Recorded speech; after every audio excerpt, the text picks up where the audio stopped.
Habla español?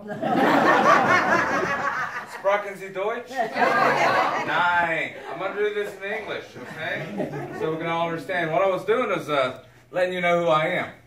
I was speaking my language. My name is Bo Taylor. I'm from Cherokee, North Carolina. I am an honest-to-goodness Indian. Native American, okay? You know, I even got a card that even says that. You know, I do want to, preface what I'm going to say to you guys today. You know, because sometimes I do say things that could offend people.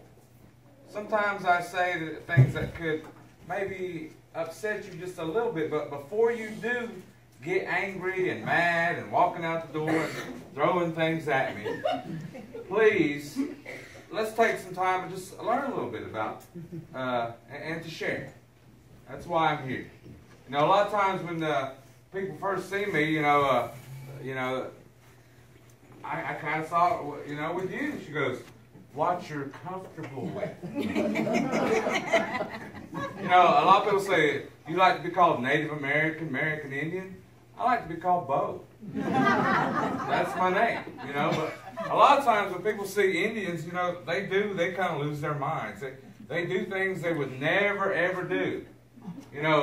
The little town that I live in, named Cherokee, North Carolina, I don't know, why would you think they call it Cherokee? Why would they call it Cherokee? It's because there's Cherokees there.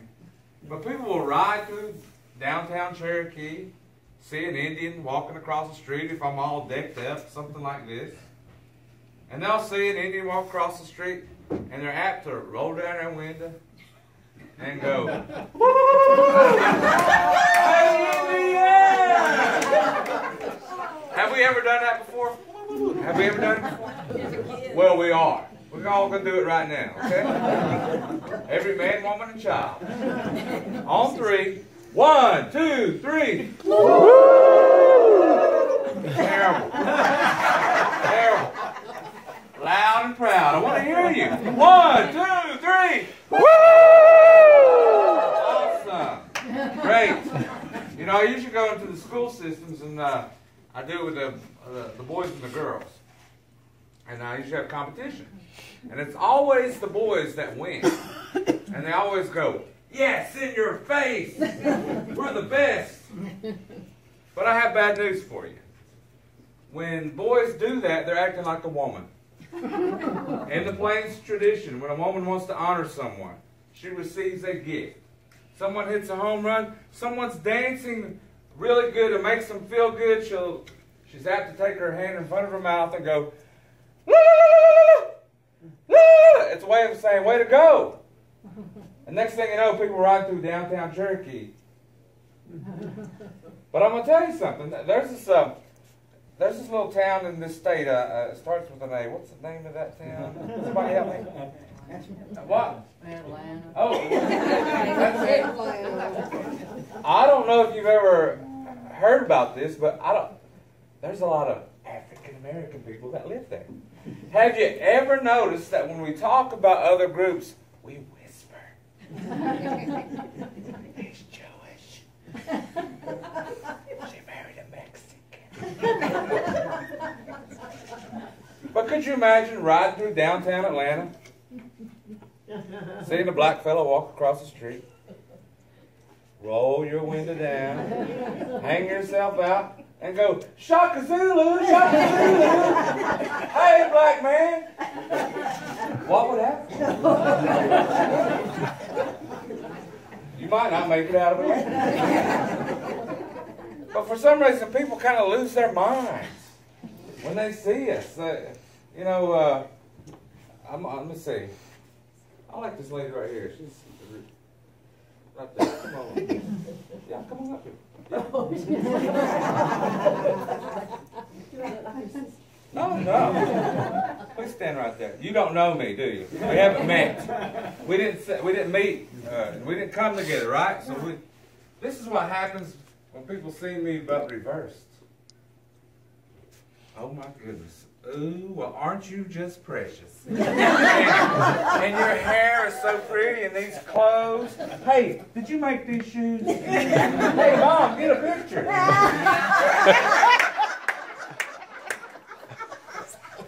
Wait, whoa. Now, could you imagine you're walking through Walmart, Kmart, Blue Light Specials happening. This is your wife, your mother, your girlfriend, and some strange man walks up to you. I don't know if you noticed this, but I touched your hair. I grabbed your arm, touched your leg and feet. I grabbed a hold of you, pulled you close. You know, the one thing I did not do, I didn't ask permission. I just kind of took it upon myself to impose myself on you, which is wrong. And hopefully your husband or somebody's not coming after me. But the fact is, we do things to Indians that we would never do to other people. And that's something we got to talk about. You can go have a seat now. Thank you. Wait, before you go, what is your name? Margie. Margie's such a pretty lady. Thank you. Give her a hand. You know, today one of the big things that we're talking about in Native America is this football team, right? You know, the Washington Redskins. And people go, well, does that offend you? You know, and I've had people come and say, you know, we do that to honor you. We do that to honor you. But I want to talk to you a little bit about the IFL. That's the Indian Football League. Okay? And for the 10th year in a row, the Washington Redskins were the world champions. But on their way to the title, they beat the San Francisco Homos. They beat the Chicago Negroes. They beat the San Antonio Wetbacks. They beat the New York Jews. They beat the Atlanta Bible Beaters. And they're sitting in Atlanta, instead of tomahawks, they're waving their cross.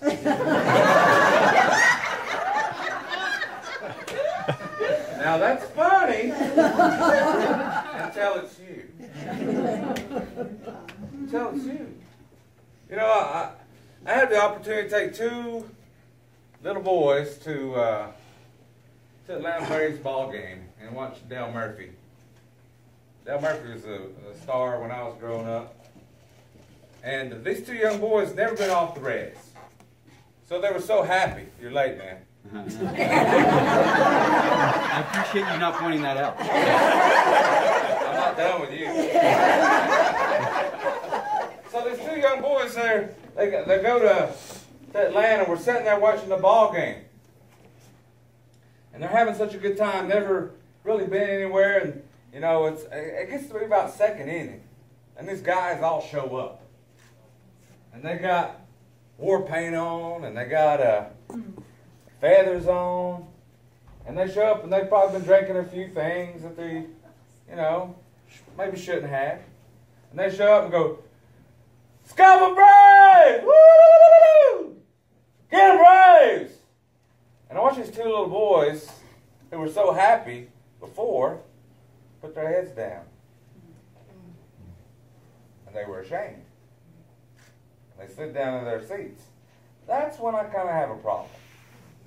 That's when I kind of have issue with, you know, I really would hope that we could deal with people more as people rather than a color or a stereotype. And so that's, you know, that's why what I hope to do is, you know, I do use humor. It is okay to laugh because it is ridiculous. It is ridiculous how we can treat people today. You know, in this day and age of political correctness. You know, I actually don't like political correctness. You know, people, you know, one time I teach language, and we were doing I went to Dartmouth. You can give me a hand for one of Dartmouth. I only went for 10 days. But when I was there, I did a little thing that We talk about people in the language, and it was in Spanish. But we're talking about James Brown. And they said, well, tell us about James Brown. And everybody talked about James Brown. He's a good dancer. They said he's a good singer. They said he was in trouble. You know the one thing they wouldn't say about James Brown? That he was black. You know, people, when we talk about color, we tend to kind of put latex on it. African American, Native American, you know, Caucasian American.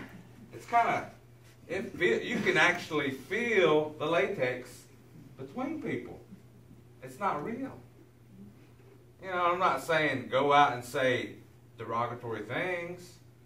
Nigger. That's terrible. But to acknowledge that people have different color. People say, I don't see color. Can you see? So that's what I'm hoping you'll kind of get, you know, because as Native Americans, as a Cherokee, you know, we've been around for, you know, the anthropologists used to say, oh, we've been around about 6,000 years. Then it got pushed back 10,000 years, now 14,000 years. Then they find things that down in middle of South America, goes back maybe 25,000 years. And they talk about the land bridge, but I got news for you. Bridges go both ways. And Cherokees, we've always said we've been here. This is the Creator put us here. And what I want to do is I want you to understand, you know, that not all Cherokees, not all Indians look the same. There are over 550 different tribes in North America. We all didn't look the same. We all didn't speak the same language. We all didn't go, how? How what? And so what I'm going to do is I'm going to take you on a little trip. The first song I'm going to sing for you is Iroquois Smoke Dance. Now the Iroquois are like our cousins. And there's a couple good movies for you young people. Indian in the Cupboard. You young people? They were shaking their head. Do you remember Indian in the Cupboard? They're the only one shaking their head yet. But the guy that plays Little Bear, he's actually a Cherokee. He's a friend of mine. And the thing about it is, this is kind of what you would have seen the Cherokees and the Iroquois back in the day. This is probably what you would have seen about 1760. This is a time that we have adopted as Cherokees, readopted. It's a time when we still had our clan system. We still had our land. We still had our government. We still had our language. So it was a good time. And so, but the Iroquois lived in a longhouse. And there was a smoke hole at the very top, and there's a fire that burned in the center. And what would happen, it would get smoky. And they would actually ask people to come and they would dance, and the song would get faster and faster. And they would move their bodies, and then as they danced, what they did, they created a draft pushing the smoke through the smoke hole. A lot of times when people think of Indian music, this is what you think of. Hey ya,